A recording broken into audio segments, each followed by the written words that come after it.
Welcome back, everybody, to another Party Pace podcast. One of the few transoceanic podcasts, bike podcasts out there on the YouTubes. I'm Russ, your host for Pathless Pedaled. I'm joined by my co-host Dolan from the Bike Sauce. How are you? Going? Good. Yeah. How's the last few weeks been? Surprisingly cold for Spain. Surprisingly cold for Spain. What is it like temperature wise? At the moment, highs have been like upper 50s in freedom degrees, but very rainy. Yeah, I was going to ask for units as well. Yeah. Cool. So I think on this live stream, we're going to talk about three things. An affordable bike, what it looks like in 2024 and 2025, what to expect, different affordable bikes that we've tried out.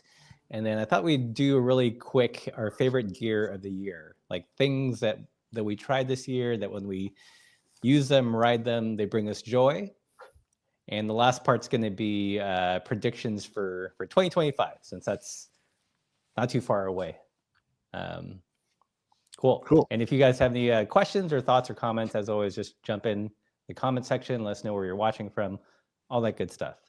Cool. Well, let's tackle the affordable bike question, because I feel like as we live in these crazy times and people are more price sensitive, the idea of an affordable bike becomes more important. Like we had talked earlier about putting some guardrails on what we would classify as an affordable bike. And I think one of them is like it has to be this affordable price when new. We can't be like a $4,000 bike that's discounted to $1,000 bike, because that's you can't account for that. It's just too right. Random. Sure. And so full retail. Yeah, full retail, and a new bike. And again, this is all with the parentheses that affordability and value and budget are all relative. Sure. And affordable doesn't mean free, unfortunately. Yeah. So somewhere between $0 and some money. $1,500? Yeah, maybe.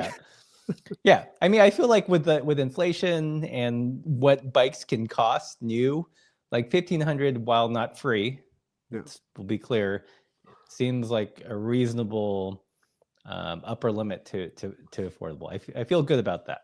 Sure. Sounds good. Yeah. and of course, we're talking about bikes that you can purchase complete. Scott's in the chat. It sounds like you got a sweet bike put together for under $1,500, but that's like a custom frame up build, which I think actually we could do a whole episode on that. But some people say it costs way more to build up from components, but I think it can go the other way too. You can. If you're patient and you find sales and you get secondhand stuff for some parts and new stuff for others, you can actually piece together a pretty good bike for probably less money than you would spend on like a brand new out of the box budget gravel bike. Yeah, I feel it like it's achievable, but it'll depend on how deep your parts bin is. If you have zero parts bin and are buying a lot, like all the components new, and not waiting for like a deal or something, then it's hard to make the maths add up sometimes. Sure. Okay, so for under $1,500, I mean, what brands come to mind for you, Russ, when you think of budget gravel? I think Poseidon, like some of the Poseidon bikes that you reviewed. This new bike that we're both testing, which is a Primos new brand out of Portland. Yes. And State, maybe? Yeah, State. Yep. In the UK, there's a brand called Temple Cycles, which makes kind of like future vintage retro bikes, and I feel like they're around that $1,500 mark. Cool. Yeah. And anything else? I mean, there's a lot. Like it depends on how far you want to go down. I mean, have you seen this bike? It's the Ozark Trail one. Oh yeah, that's a Walmart bike, right? It's a Walmart bike for like $200 or something. And yeah, I don't know. I feel like that one. That's an interesting case, and I haven't ridden that one personally, so I can't really comment on it. But yeah, I mean, I think there's a lot of brands out there doing a budget offering, and I think some, for me, there's like this distinction that I always make. Like, is it a budget bike designed by a company just who wants to make money, or is it a bike designed by riders who intentionally try to create a bike that's friendly on the wallet? I think there's two different categories there. Yeah. I think a lot of the ones that we've mentioned, State, Poseidon, Primos, these are companies who are like built by cyclists, so they kind of know, they already know what makes a good gravel bike, and their goal is to make it a little bit more affordable, as opposed to the other way is just like put together something cheap and call it a gravel bike. Yeah. So one thing I will say is on anything less than 1,500, well, like anything we're considering to be a budget gravel bike, you're probably not going to get like a hydraulic brake. You're looking at mechanical disc brakes, and that's one thing that to me is kind of like a dividing line between like budget and higher end. I don't know where you feel about that. Yeah, I feel like maybe in the flat bar realm, you'd get some kind of hydraulic, but for the drop bar, definitely it's most likely gonna be a cable of some sort. Yeah. And just as you were talking, like I haven't checked their prices recently, but like Marin and Breezer are also. Remember testing the Casio, and it was around the $1,000, $1,100 mark. Right. Yeah. Somebody mentioned the Marin in the chat as well. Yeah. Yeah. There you go. Pute. It says Marin Nicasio Plus. Yeah. I do feel like the quality of budget bikes has improved over the last couple of years. Like I tend not to review them just because I know that I'm not going to like them, and oftentimes it can be kind of trashy. Like I remember the first one I reviewed early on in the channel was by Aventon. They had a bike called I want to say like the Coyote or something. And it was not good. Like it was like not aligned. The frame was not aligned. It was hard to get the wheel in and out, just from like how it was built. And it was heavy. It was quick release, which isn't necessarily bad, but it was just like not very well executed. Right. And I feel like fast forward, like we both have had a chance to throw a leg over the Primos that would be kind of equivalent in today's money. And this has like through axles. It's got indexed like decent. It's got microshift black, which I think we both like. So like this within that time span, what you can expect in the budget bike has improved quite a bit. Oh yeah, for sure. The geometry too. Like some of the other bikes, I don't want to like call brands out, but I'll just say one budget brand that I reviewed last year. The geometry was just off. Like it's not as though the components were the problem and you can just upgrade parts.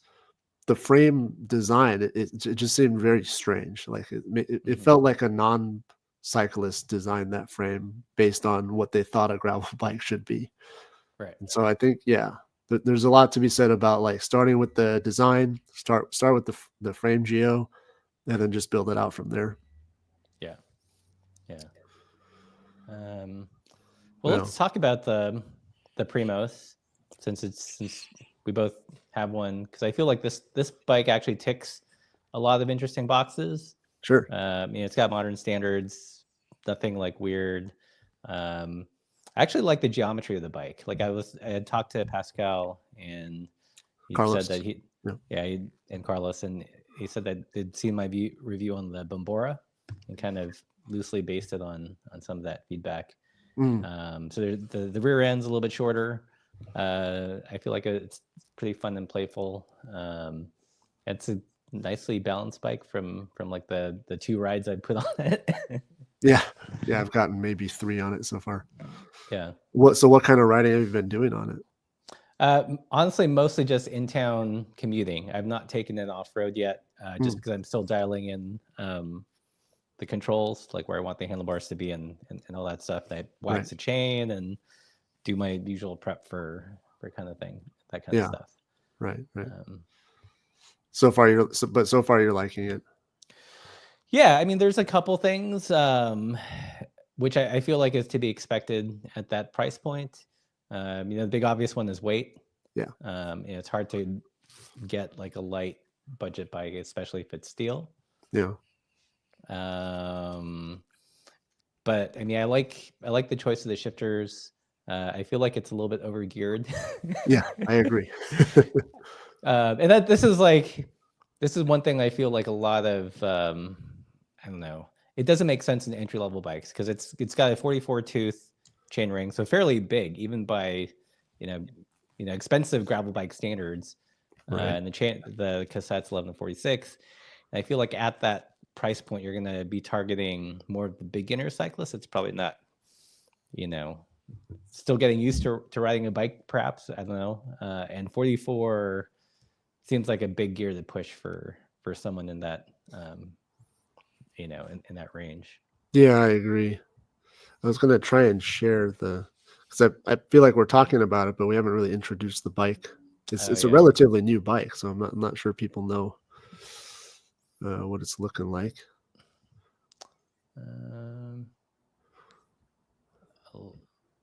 I think I can do it. Is that showing up there? Yeah. Okay. There it is. Bam. Yeah. So yeah, Primos is a relatively new company. It's just two guys, Pascual and Carlos, out of Portland.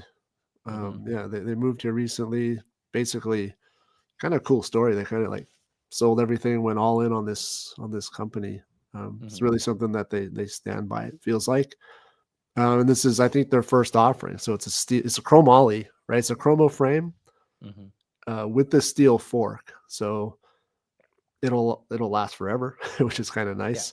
Yeah. Of course, obviously the trade-off is weight. But yeah, I mean, it's all modernized. You got the front and rear through axle. It's designed around 650B. I think what's interesting is it's a new company, so they are able to kind of incorporate all the things that they've seen other budget brands kind of not fail at, but kind of, address the shortcomings of other budget brands. So, you got the mechanical shifting, mechanical braking, but they incorporate like compressionless housing right out of the box. So the braking is actually really nice out of the box. They incorporate, it's a 1x setup right out of the box. They got the micro shift sword. Is it sword or sword black? I feel like I don't know, honestly. we need to be accurate here. One of the it shifts good. It shifts good. It's sword. It's 1x10. Yeah. And like you were saying, Russ, you got the 11 to 46 in the back, which totally makes sense. Issue for me is I think the chainring is a 42. It's a 44. It's a 44. Yeah, because I pulled it out today because I was gonna swap it out for another direct mount. I looked at the back and it said 44. So 44. Okay, yeah. I mean, you're still under a 1-to-1 ratio, which barely. For a lot of people, yeah. For a lot of people, that's kind of like the mark for low gearing is 1-to-1. Personally, I've been cycling my whole life, and I can't push a 1-to-1 ratio up a really steep climb. It's just, it's like trying to drive uphill in fifth gear on a car. Like you can do it, but you're gonna like burn out. Yeah, I think from like the component side, that'd probably be the only thing I would have changed. Yeah, I agree. Like I would put like maybe a 38. Yeah, that's actually 38. What I'm looking for, 38 to put on there at the moment. Oh, really? One thing I like when I was playing with the cranks, it's got 165s for the size medium. Oh, it does? Yeah. Oh, at least cool. it says 165. I didn't measure it, but yeah. Right. So they've thought about this stuff. They're kind of in the current trend. Like they're not catching up but they're kind of like they're right there in the mix, which is cool. It doesn't feel like a bike where there's a bunch of spare parts that they needed to hang it on to get rid of. Like otherwise it would have been like quick release and all this other like goofy stuff. It feels like generally put together would make a decent platform. Yeah. It's heavy. I'm curious about did you mount it tubeless? I rode the stock wheels for a couple rides. But I do think they did a good job with the wheels. It's not just some crummy wheel set they put together. They have, they spec the spokes and the rims like carefully. They thought about it. Nonetheless, I had a set of Hunt 650Bs with Terravale Sparwoods like already mounted tubeless. So for the last ride I went out, I just put those on. Yeah. It did make a little bit of a difference. Just that change dropped. It was like 1.25 pounds, like a little bit more than a pound off the bike. Yeah.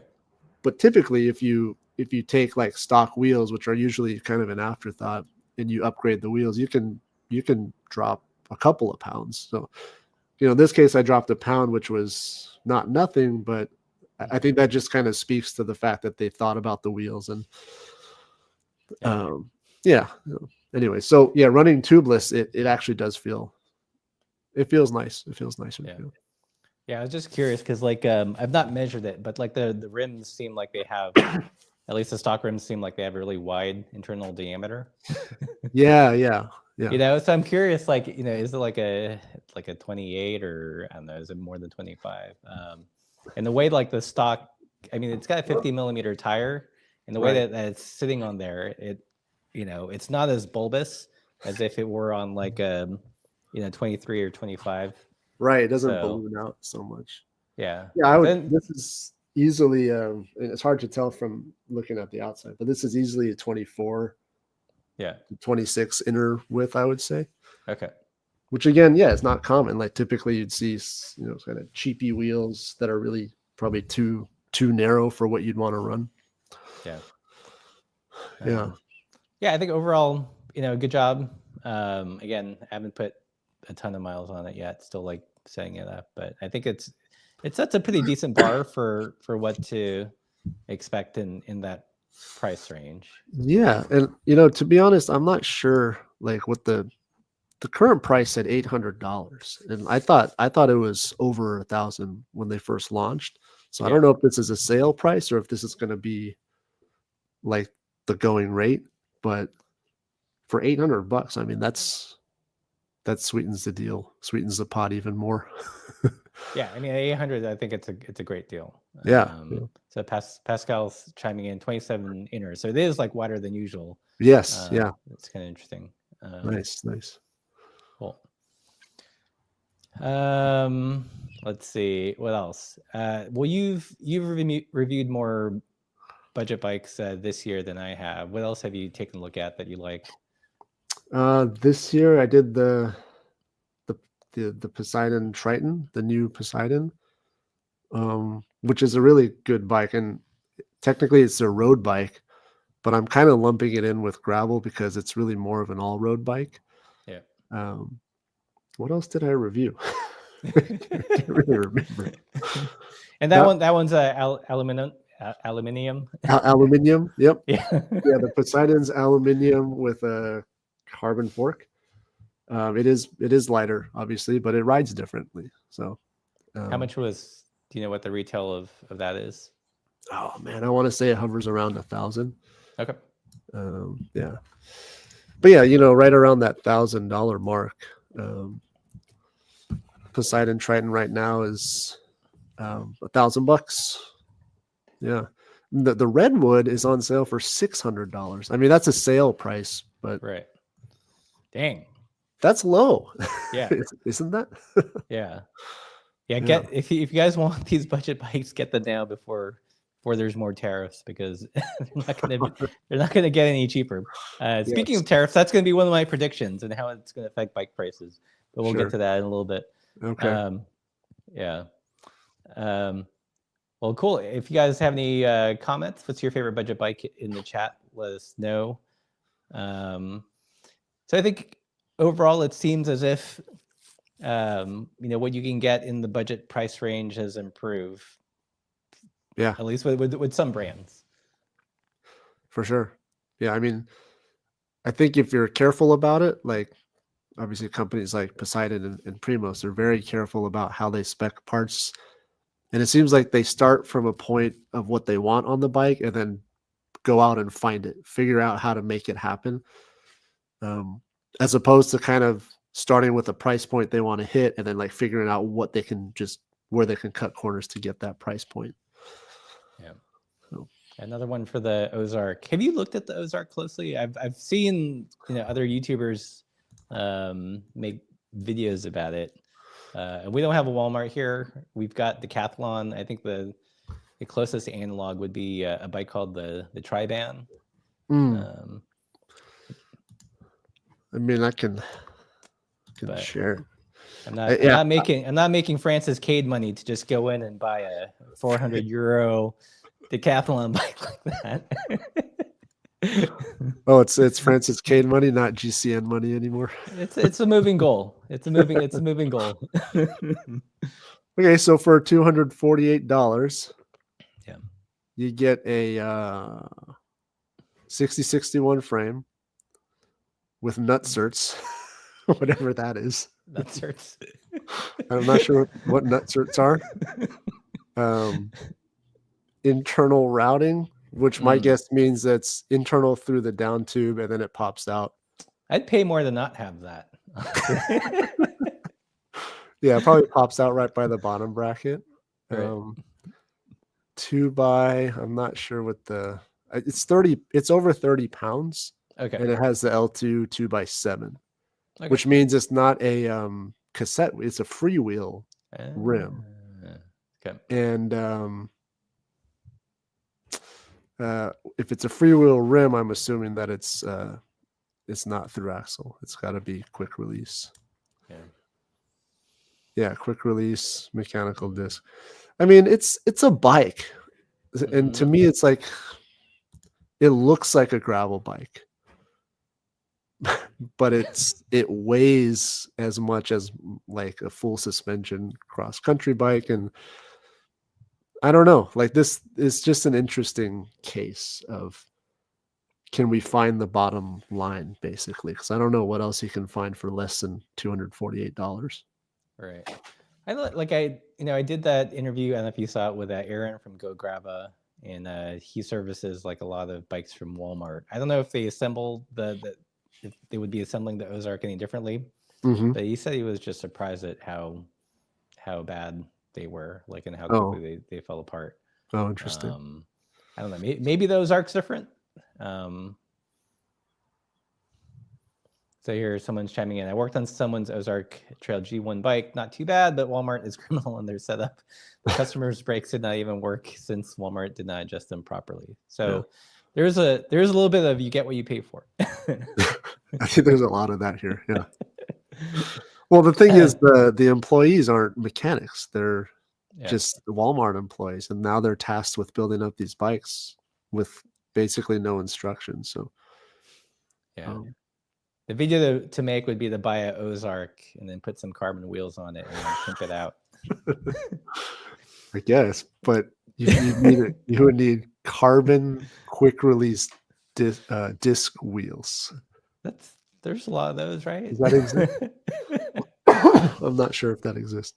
Put some electronic shifting on it, make it like the most like pimped out Ozark imaginable, and see how it rides. Sure. Yeah. Walmart did another one. Viathon. Have you heard of that brand? No.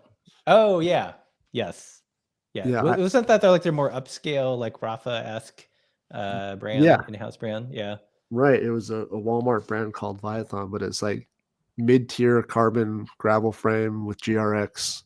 Okay. For like under $2,000 or something. I mean, I had one at one point. I don't know how I got it or why, but it was an interesting ride. Like it felt decent. Yeah. But the whole time I'm riding, I'm like, man, this is a Walmart bike.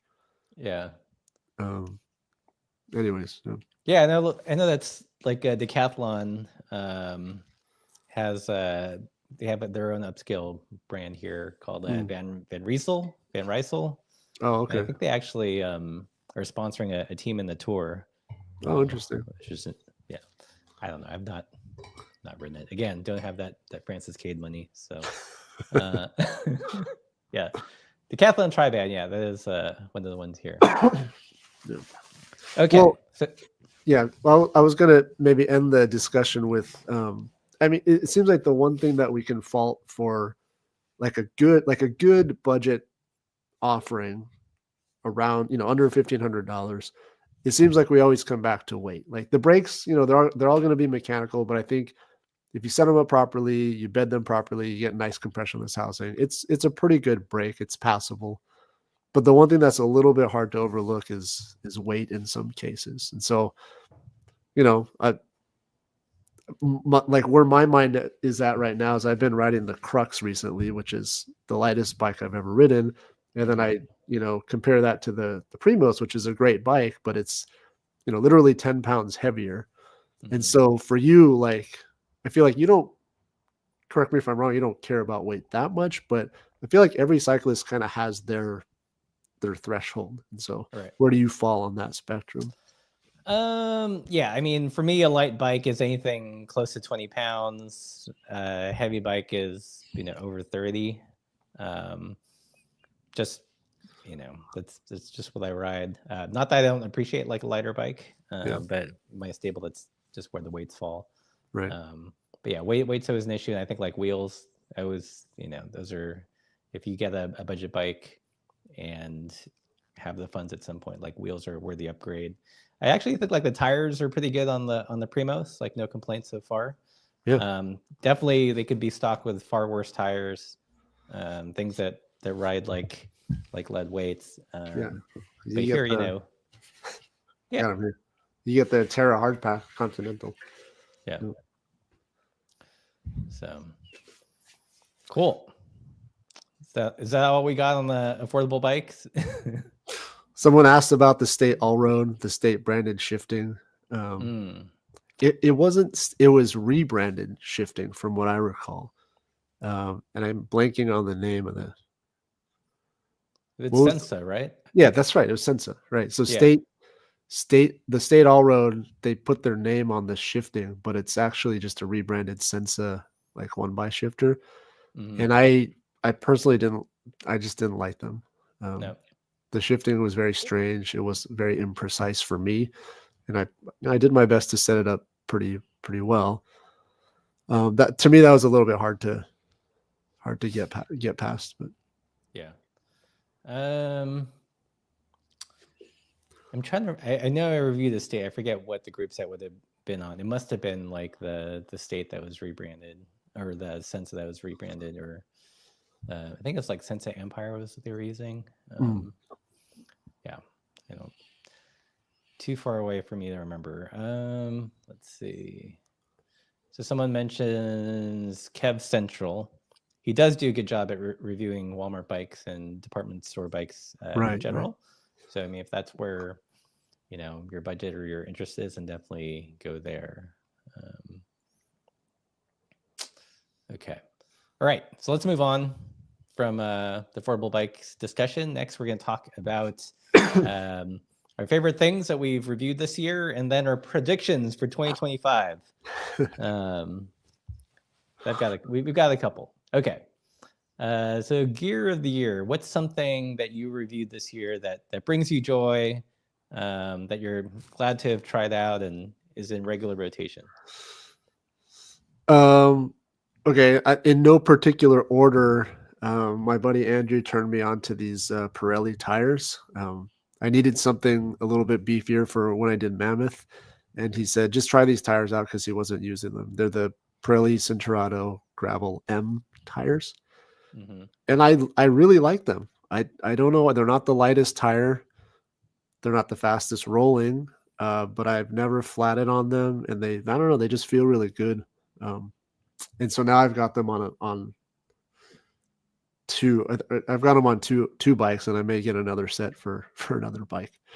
But yeah, I've enjoyed them. Yeah, 700C by 45s. Cool. What's the tread pattern look like on them? So it's blocky. So there's a lot of tread, but there's a semi solid center ridge. It's like a bunch of the blocks kind of converge at the center, but there's still, individual blocks. Okay. And so for that reason, I feel like they roll pretty well on the asphalt. But then like you just have, for me, just it feels like unlimited grip off road, which is a nice feeling. Yeah. Cool. So yeah, those, I mean, gear of the year for me, not super sexy, but the tires, I mean, that's arguably one of the most important components, right? Yeah. Nice.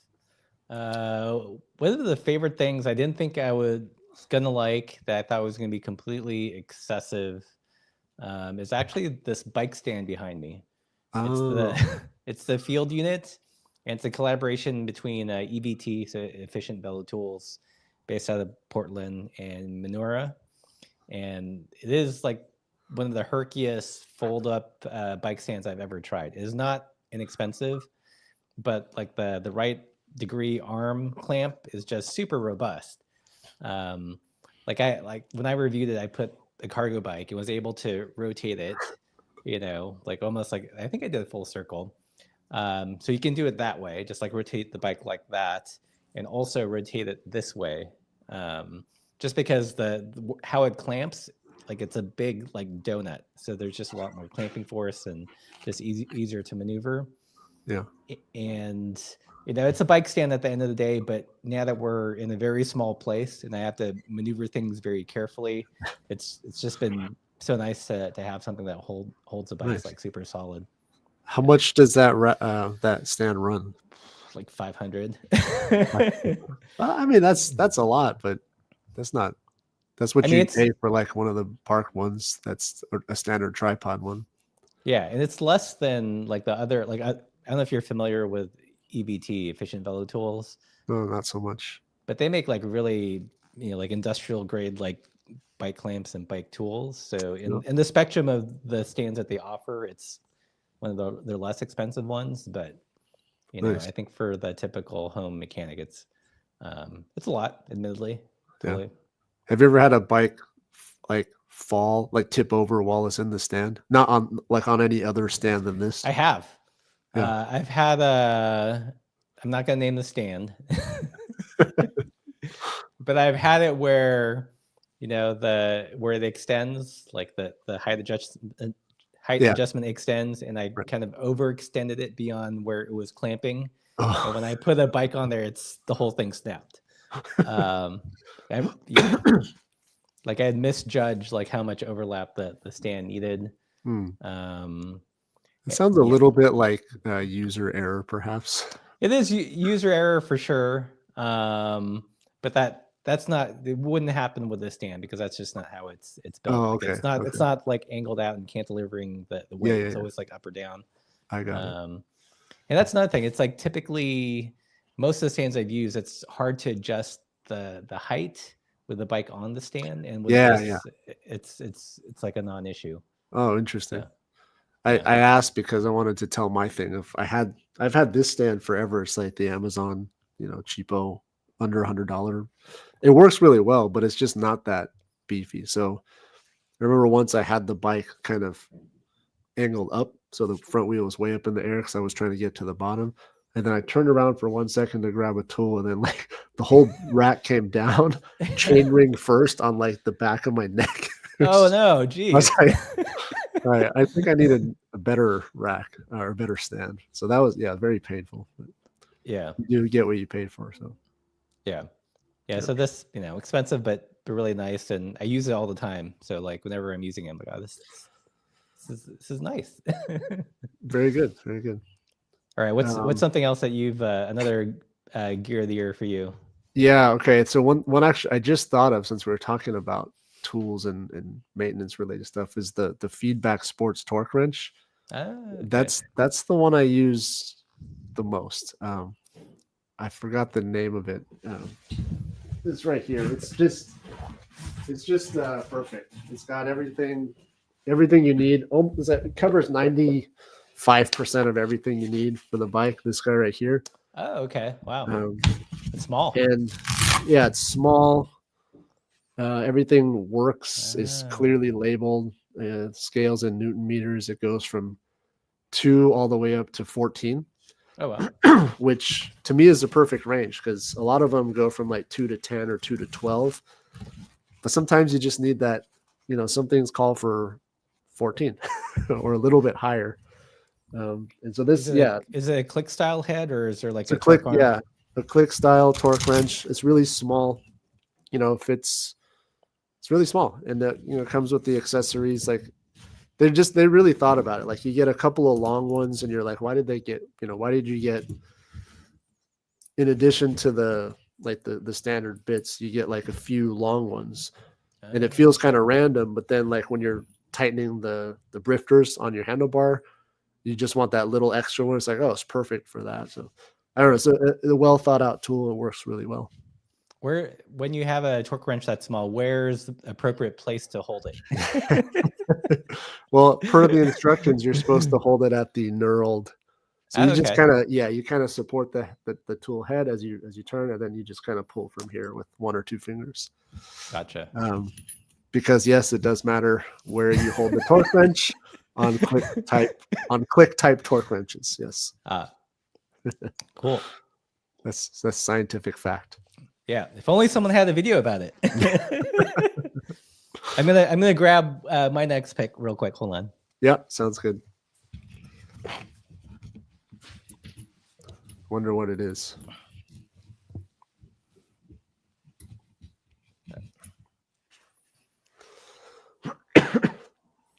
Okay. So my next pick is actually something going old school a little bit for me. You guys know, like I messed around with a lot of bike packing bags and Caradice bags on the handlebars, but recently, one thing that I've been super enjoying is going back to like a rando rack and the bag.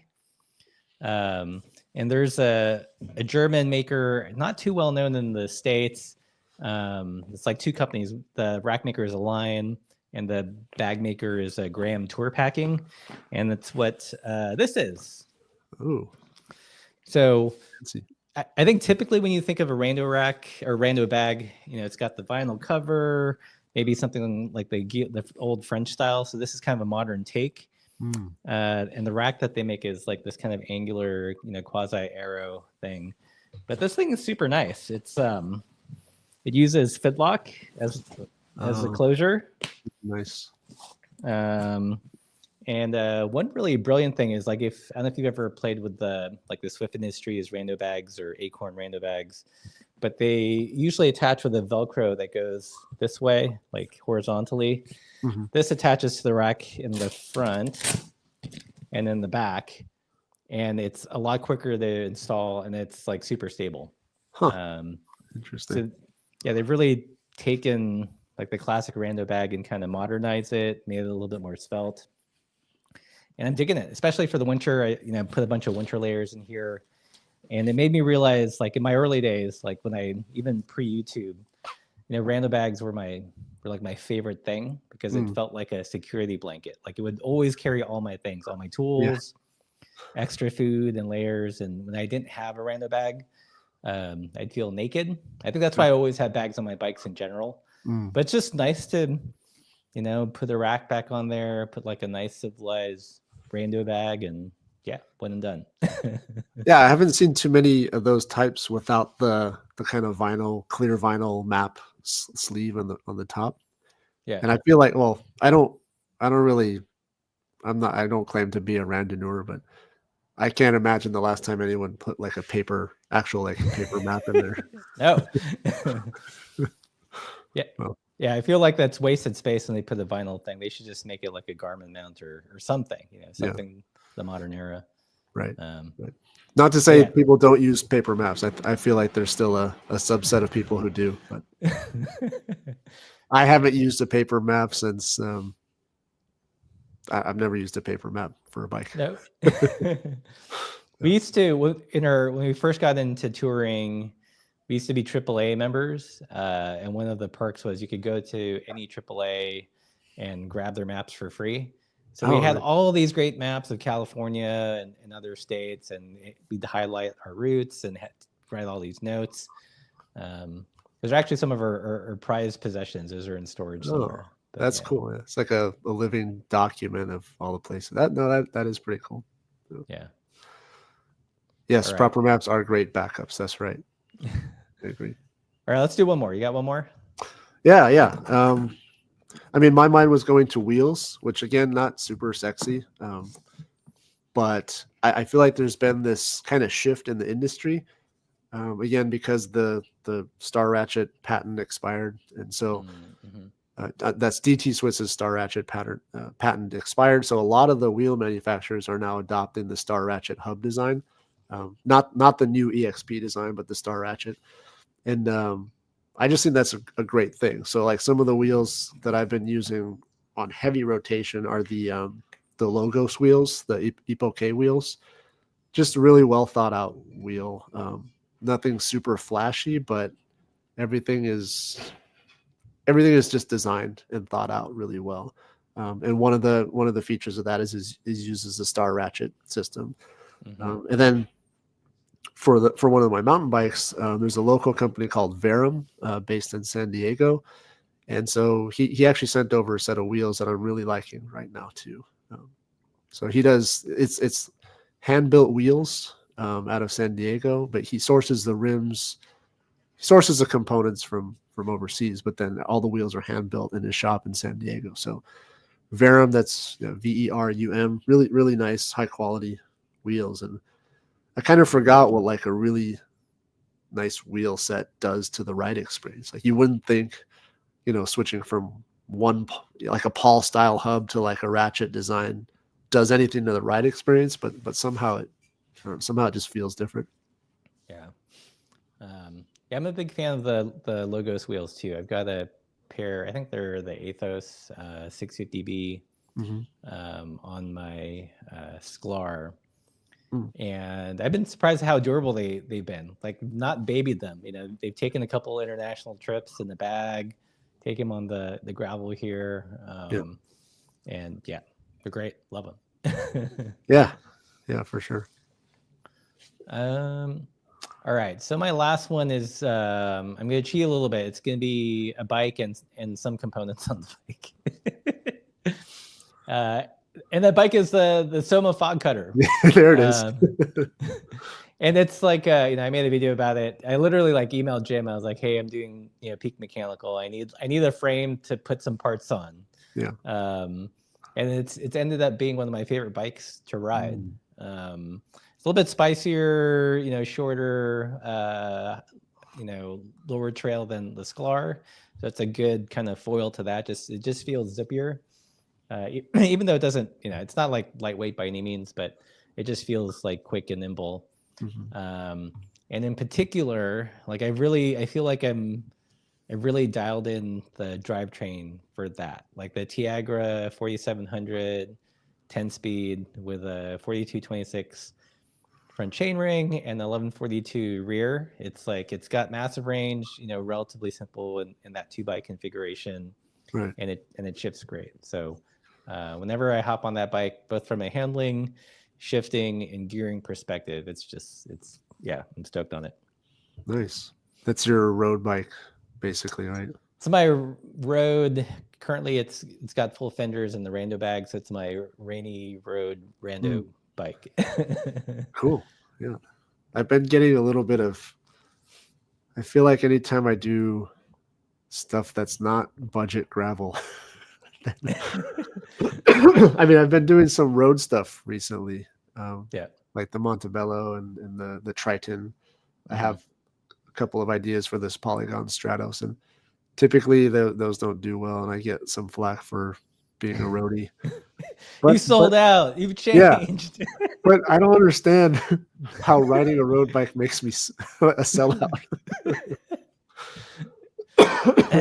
You're supposed to be the same like 2-dimensional online figure for eternity. Yeah, it can never change. So. I know. It's upsetting. Yeah. But anyways, yeah, there is something to be said about like just a fun road bike. Like maybe your route for the day doesn't involve any trails and you just want to go far and fast for a little while. So hop on a road bike. Yeah, I'd pretty much given up on road riding in the States, but here it's so like effing good. Yeah, right. that was like, okay, I need a bike for this terrain. Sure. Yeah, so that was one of the motivations, and I've been enjoying the heck out of it. So Nice.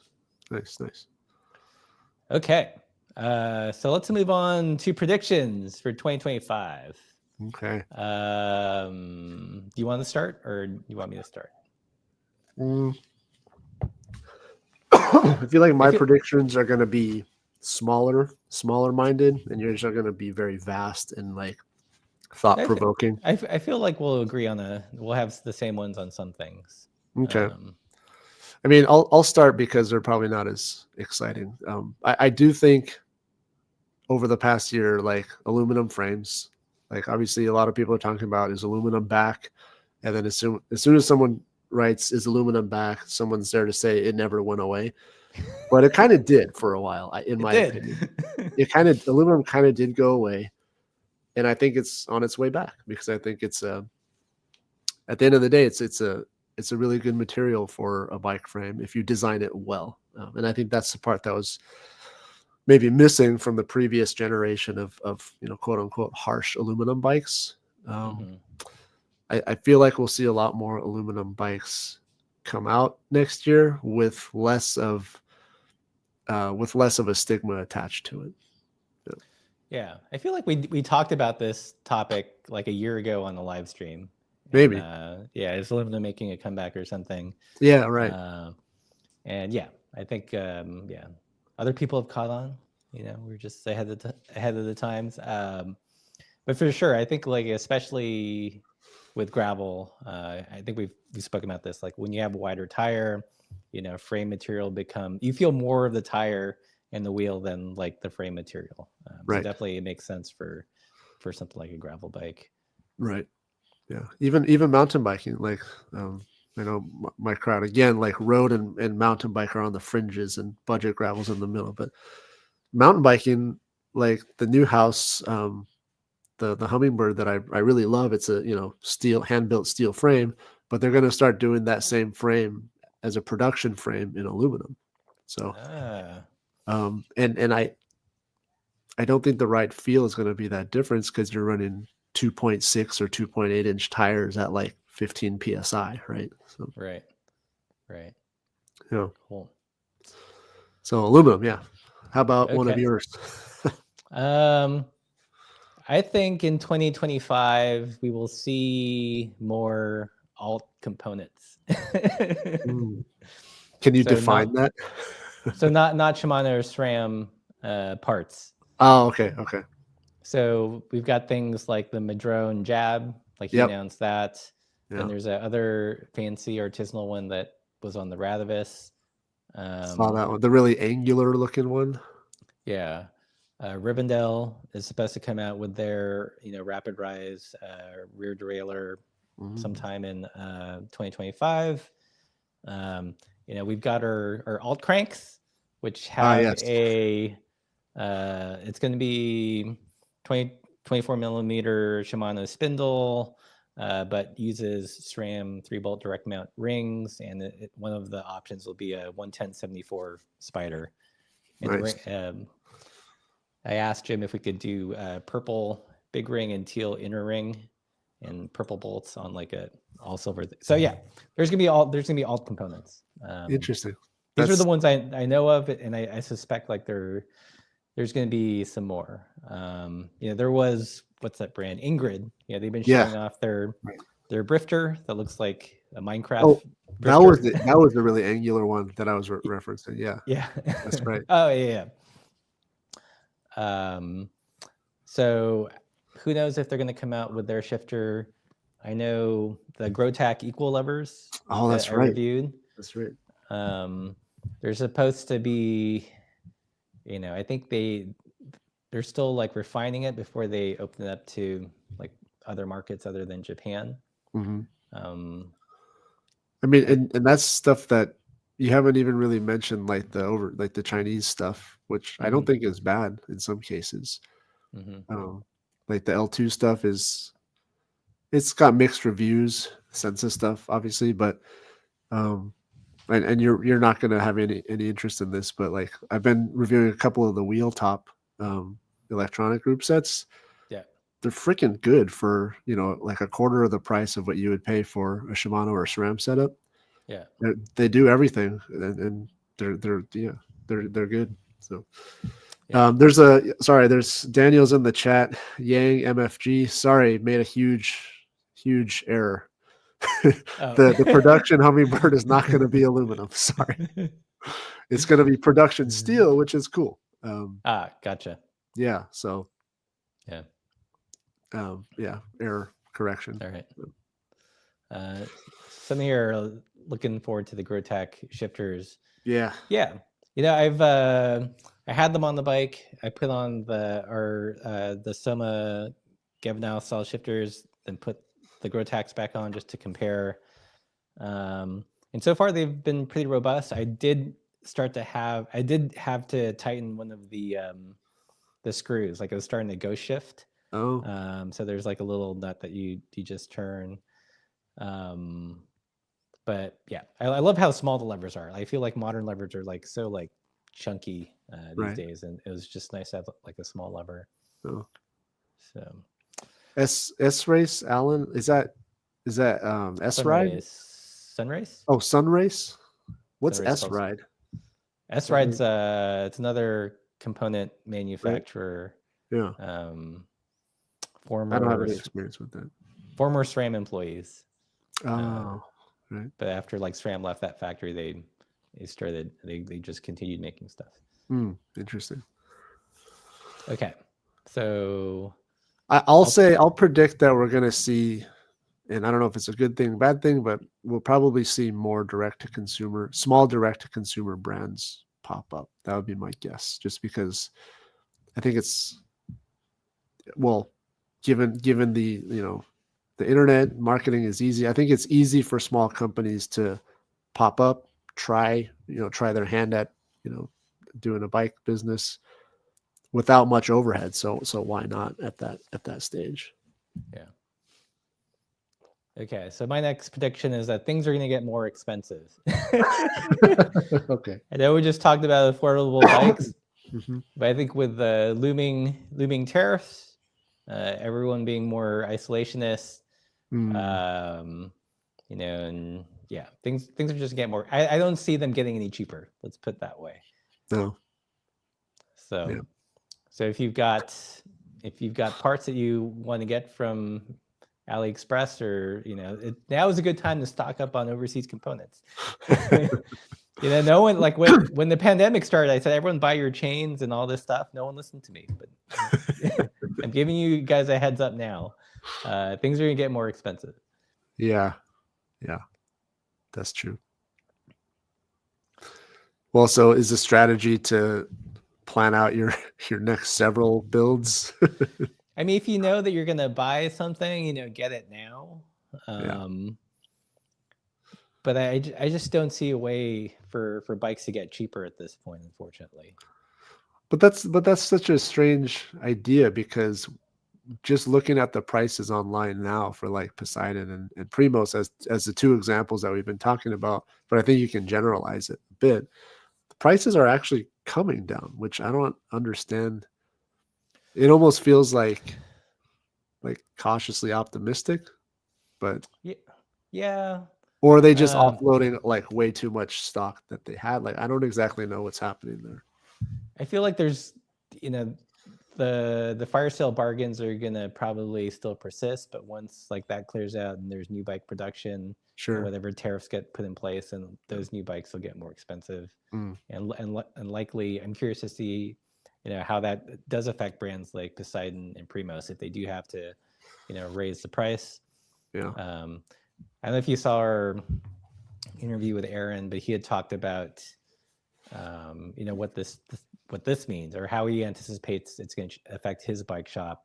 Yeah. And he said it depends if the tariff is on like a finished good, and if it's a complete bike or just bike parts, because that would be a way to circumvent like a tariff around the finished good and an opportunity for a bike shop. So people might just have to get creative with how they're getting the bikes over, or likely people are just going to move manufacturing away from the targeted countries to other countries. Right. So yeah Yeah. I think it's, I think in our live stream, someone had brought up, they're like, oh, well, that just means U.S. manufacturing is going to come back. I was like, maybe in like 10 years, but like in that interim, things will get really expensive. Yeah, you're probably right. Okay, so what's next on your list? Other predictions. Did I have something else? Well, so I talked about aluminum frames. We talked component choices. Talked briefly about direct to consumer. The last item on my list completely contradicts your everything's more expensive one, because I was looking at trends and probably not looking at the whole picture, but I did see prices start to dip in in a lot of places, and not just because it's around Black Friday, but in general over the past few months I've been seeing prices come down, and maybe it's because there's more competition in the budget space that prices have to come down a little bit. They have to do a little bit better than the next guy, but it did feel like, as a compared to like 3 or 4 years ago, you can now get like a pretty decent gravel bike new for not that much. Yeah. There used to be this big like gap between like the really low end stuff and the really mid to high end stuff, but I think that space is filling, that like mid budget space is filling up. And I think we'll see more of that, because maybe part of it too is with things getting more expensive for like the mid to high level stuff. You've got to offer stuff that's a little bit lower end so that the average person can afford it. Yeah, I mean, I think there's going to be, I think brands will probably be more intentional in developing bikes specifically for that budget range, instead of having them just be like parts bin cast-offs. But I think generally the price of goods and everything will still go up. It'll go up. So, yeah. Okay. Let's see. I've got I think my next one is road tires are going to get wider. And the new norm. I think that's a little bit of a cop out. No, I think they're already wider. No, but do you see, like, is it Pirelli that came out with the 40 mil? The 40, yeah, that's right. I think that'll start to push it, like beyond like a wide 30 millimeter tire. Yeah. It'll be. I'm curious to see at one point. I feel like 40 might be too wide for like, world tour racing, but if it pushes the general width of everyday bikes up, then I'm all for that. Then that's like you're for that. Yeah. I watch a channel. This guy, the channel's called Outdoor Bros. He's a local guy here, but he was trying those tires, and he was like confused. He's like, "What are these?" Because you can ride them on the road, but I've got gravel tires that are slicks that are 38 millimeters wide, and they're called gravel tires. So are those actually road tires? And I don't know, but I do agree. Yeah, we'll start to see wider and wider tires across the board. I think gravel and road. Yeah. Do you have any? I've got two more. I'm out. I don't. Okay. My horizon is like a week or two at this point, so I'm just kind of in my own zone. I think some brands are gonna really push the front suspension and gravel again. Fine. I feel like it's interesting, but also like the riding, the courses or the routes that would take full advantage of that are really narrow. It's got to be like this specific route or course or event where it's really going to shine. Otherwise, if you live in the place where your rides are 80% road and 20% gravel, then you're lugging around like ballast for 80% of the ride. Sure.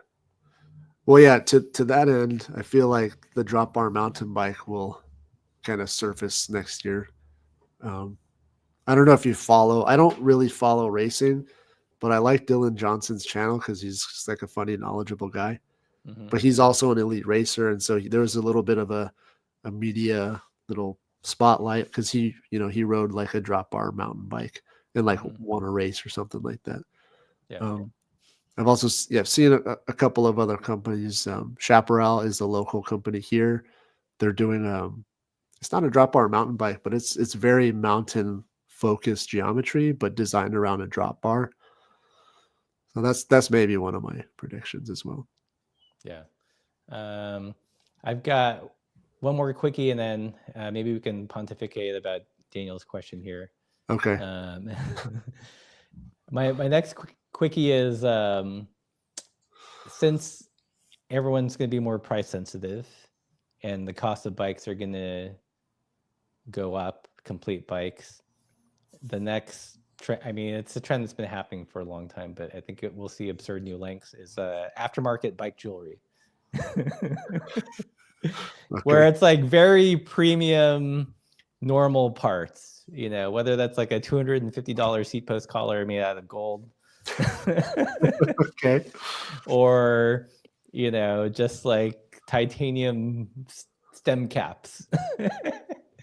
Stuff of that nature. I feel like people are going to capitalize on people having some money, not enough to buy a complete bike, but enough to like splash out on like some stupid expensive stuff. That's an interest. I'm wondering where that came from.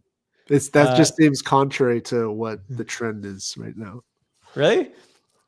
Yeah, like everything's getting more expensive. So we're gonna buy a really expensive gadget for a bike. I don't know. Yeah, I mean, I feel like that's how luxury items work, though. Like the biggest buyer of luxury goods are like middle class people.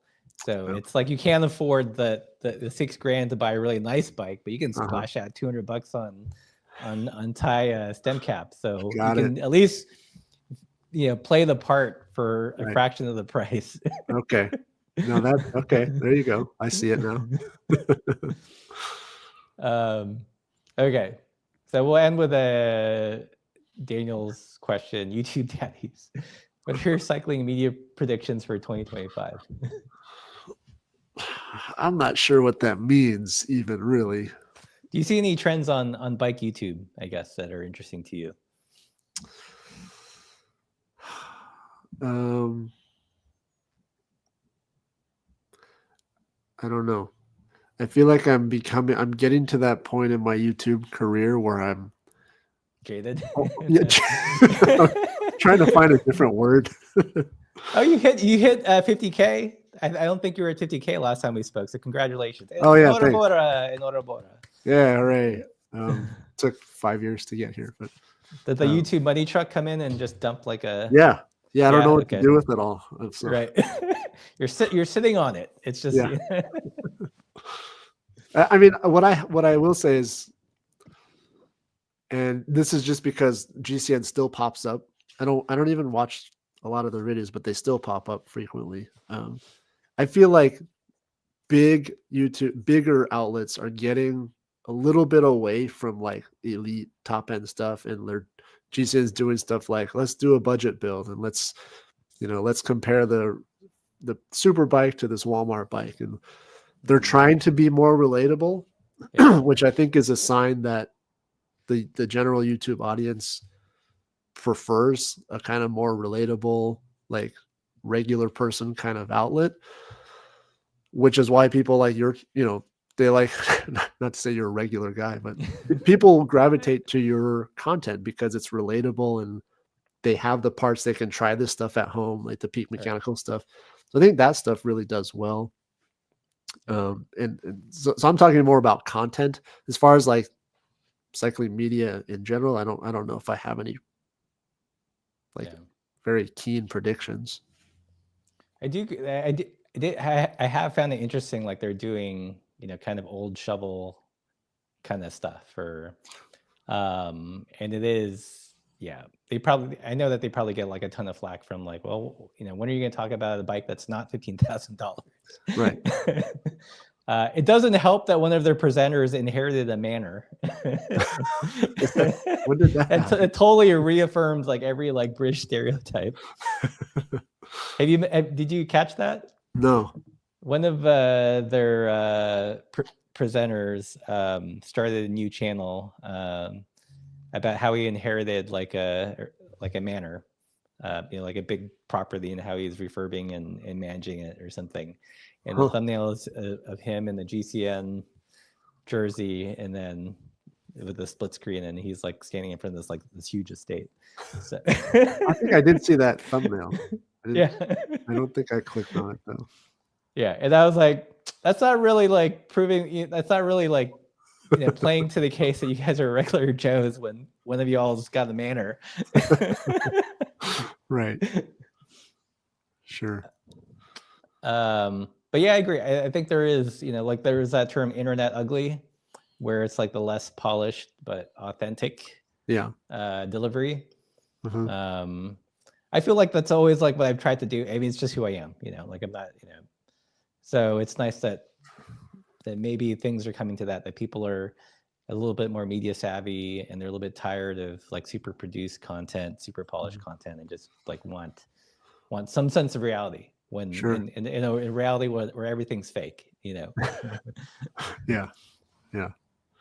I don't know, Daniel, is that what you're talking about? What, like, because we're just talking about like video production style and content really, but one of the videos I'm planning is a list of alt cycling YouTube channels. I saw your thing about that, yeah. Because I feel like people get in this loop of they get GCN, they get K Media, they get it's like this kind of loop. Not that there's anything wrong with those things, but if you don't, there's an on ramp to a whole like different world of alt cycling YouTube. Right. So I'm gonna try to signal boost a bunch of alt cycling, or what I consider alt cycling channels that I enjoy. Some are going to be in Spanish, just because that's how I've been been learning, Cool. And try to grow like that ecosystem. Sure. It's one thing if it's just like me or you, or I don't know if Eric from Spindat's still making videos, right. But if like there's enough of us, and we can get people in like the in the watch time play loop, then we can grow the whole like alt cycling media ecosystem. Sure. I like that. Yeah, you can be our fearless leader. Yeah. Push everybody towards that direction. Yeah. Someone had mentioned probably writing. Yeah, definitely on that. I've been dividing the channels into like stuff about gear, then this whole section I'm calling vibes. And probably writing definitely falls in the vibes. Like Tim Fitzwater falls in the vibes. Bike Breath, a couple other ones. They've got a list of like non bro packing channels where it's not just people like self-flagellating on the bike packing bike. Yeah. Oh, Henry Wildberry. There you go. Should add him. Okay, I'm gonna put him in the nerd category. Okay. Yeah, I have Yang Manufacturing under like the deep nerd category. So you're on the list, nice. Daniel, and you're on the list, Nolan. You're under the friends list. Oh, just the miscellaneous category. Yeah. Sure. Yeah. The reason I thought of it is like I remember when I was at like 50,000 and I'd hit a similar point where I was like, man, this is such a grind. I'm not making much money. 100,000 is like forever away. Yeah. And there was a channel based in the Philippines. He's actually doing a list of top Filipino bike YouTube channels, and he was at like 100,000. And he plugged my channel. I picked up some. I was like, that's the coolest thing. I wish someone, if I get a chance to do that, then I'm going to do that back. So that's nice. That's what I'm going to do this year. So. Cool. Yeah, we all appreciate that. Yeah. There's a thing where sorry, it's one last thing. Have you seen this where you can reset your algorithm? I think it's an Instagram feature. I wish they would do it for YouTube, but you get, like you said, you get into a loop. You click on a couple videos, and then that's what you're fed, and then maybe you click one more, and then so now you're in this loop. Now that's your algorithm, so to speak. Right. I think at least on Instagram, you have this option to reset it, which it's like starting fresh. And so you can kind of just, you can reset it and, you know, start poking around at some of the channels that you suggest. And then now you'll be fed more of that stuff. And you don't have to then compete with like the other channels that you maybe watched a couple of times. So, yeah. Anyways. Cool. All right. I'm going to take us home. Thanks everyone for hanging out. And maybe, I guess like next time we'll do this, it'll probably be after the holidays. I assume it's going to get crazy. So sounds good. All right. Okay. Thanks everyone. If you haven't already, check out Nolan's channel, Bike Sauce. And until next time, keep the supple side down. All right.